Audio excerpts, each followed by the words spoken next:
How CCF devotion change your life?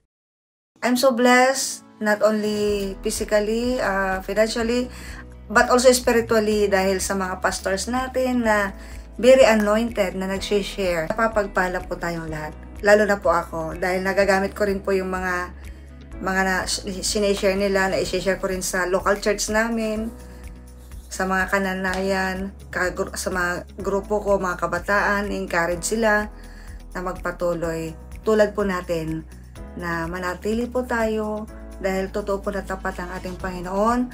Magpakatatag tayo sa ating pag-asa at huwag mag-alinlangan dahil tapat ang Diyos na nangangako po sa atin.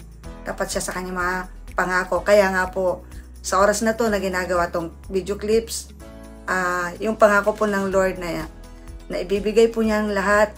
We will eat the best fruit from the land. Ito na po yung isa sa best fruit, yung nakasama po ako sa Singapore. Nadamay po ako sa blessing ng mga kapatiran. Praise God po, praise God talaga. Amazing Singapore. Sama-sama po tayo dahil ang sabi ng Lord, how good and pleasant it is when brethren dwells together in unity. So magkakaisa po tayo at patuloy na magmamahalan, magmamalasakitan, at mag-uunawaan hanggang sa pagbabalik ng Lord, manatili po tayo. Mula pa nung mga kabataan namin, kasama si Sir Lucy, si Sir Gina, si Sister Auri, Brother Danny. Maraming salamat dahil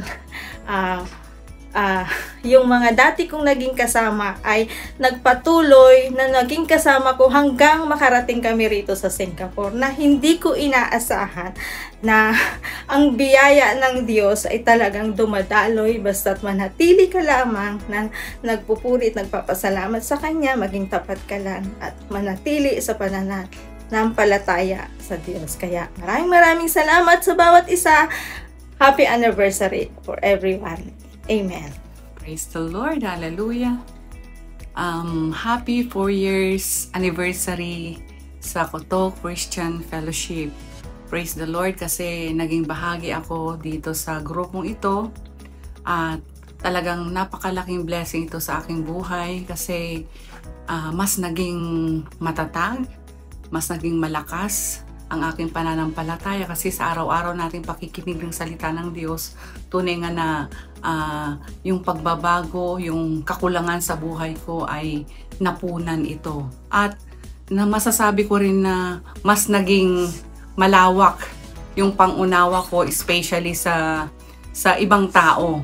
Kasi lahat naman tayo may mga kahinaan at kailangan nating unawain, kumbaga mahalin yung bawat isa. Kaya salamat talaga sa grupong ito at tunay nga na isang malaking blessing sa buhay ko ito. Purihin ang Diyos. Masasabi ko lang mga kapatid, magpatuloy tayo.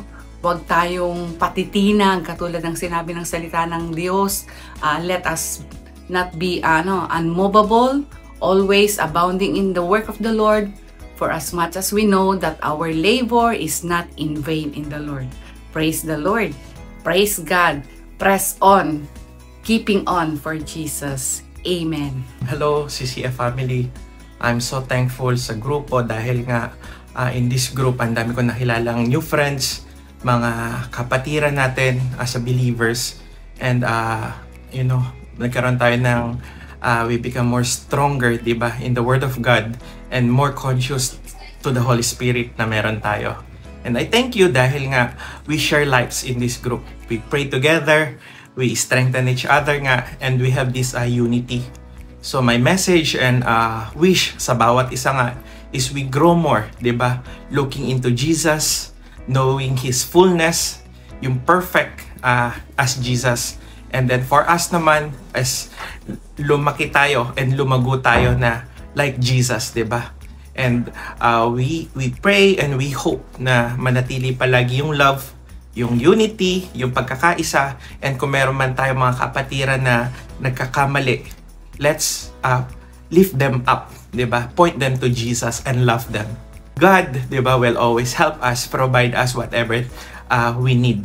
And I thank you, Jesus, for this Koto. Let the Lord bless this group every day. Lubos po ako nagpapasalamat sa Kuto Christian Fellowship dahil sa kung wala nga itong group nito, siguro hindi ko nakilala ang Panginoon. At hindi ako makakarating ng Singapore. Dahil sa inyo, natutunan kong bugbugin ang asawa ko. Marami ako naging kaibigan. Medyo pa lang, humaba ang pasensya ko. Medyo pa lang. Bumait na ako. Hindi ko na binubugbog ang asawa ko. Nakakatulog na ako ng payapa, walang stress. Kaya talagang nakilala ko ang Panginoon dahil sa group nito. Kaya maraming salamat. Good night. This group made me some changes in my life. Na-develop yung mga skills ko. The Lord used me in this group. So I was able to show my spiritual gifts, and I just thank you for this group, because Sunday is not even enough. So in this group, we share the Word of God is being shared almost every day, like 5 days a week, right? So thank you. This group will be fruitful, that everyone should encourage one another and to help one another, encourage one another, and love one another, especially like loving each other. Praise God! Unang-una, I love this family of God. This Kuto Christian Fellowship, year 4. It's so amazing that God's faithfulness ang naramdaman natin sa grupong ito, na hindi natin akalain na itong grupong ito ay aabot ng ganito katagal. At nagpapasalamat ako sa Panginoon dahil sabi ko nga sa Lord, hindi ko kayang umawak ng ganito karaming tao. But then praise God, kahit hindi tayo marunong o matalino, if God will raise you up as a leader, talagang itatayo ka ng Panginoon. Kaya salamat sa Panginoon because of you all. Thank you for all your cooperation. Thank you for all the love. At nakita ko talaga ang kabutihan ng Panginoon sa bawat isa sa atin. At ang lahat ng ito ay pinalago ng Panginoon sa mga puso natin. At lahat ay nagagamit sa Panginoon. And we thank you. I thank you. Salamat sa inyong cooperation. Salamat sa lahat ng inyong pagtulong. Dahil kung wala kayo, hindi ko rin ito kakayanin. No, hindi ko kakayanin ang lahat. But because of your love to the Lord, sa pagtutulong-tulong natin na isagawa natin ng maayos at maganda ang gawain na ito, and God multiplying us in numbers. Kaya praise God, we thank God, the Lord, na itong trip na ito sa Singapore, it's all God's blessing, no? Because of our faithfulness to the Lord, ang lahat ng mga bagay na ito ay pagpapalang ng galing sa Panginoon. Kasi wala naman talaga tayo, pero because of the Lord's goodness, kaya ang lahat ay nagkaroon ng kaganapan. Kaya I thank God. Ang masasabi ko lang, mahal ko kayo sa Panginoon, and I'm blessed na sa grupong ito, nilagay tayo ng Panginoon. Just do our part and God will do the rest. No, siya ang gagawa lahat. Susunod lang tayo. Ang Panginoon ang gagawa ng lahat, and God will going to prosper all the works of our hands. Sa mga pastor namin, thank you po, mahal ko po kayo, at thank you for your help na kayo po ay kasama naming nagpapalago sa pananampalataya ng bawat isa sa amin. So, all in all, hindi ko man po kayo ma-mention isa-isa. You know them all. Kaya salamat, and I thank God for your life. You are all a blessing in my life. Kaya I love you all. God bless. Maraming salamat sa group ng CCF. Napalakas niya rin kami in times of spiritual, dahil sa amin, sa simbahan, ay hindi naman limited lang yung aming feeding, more on the Wednesday and Sunday. So parang kulang kami sa feeding, although may regular na feeding na may spiritually sa pagbabasa.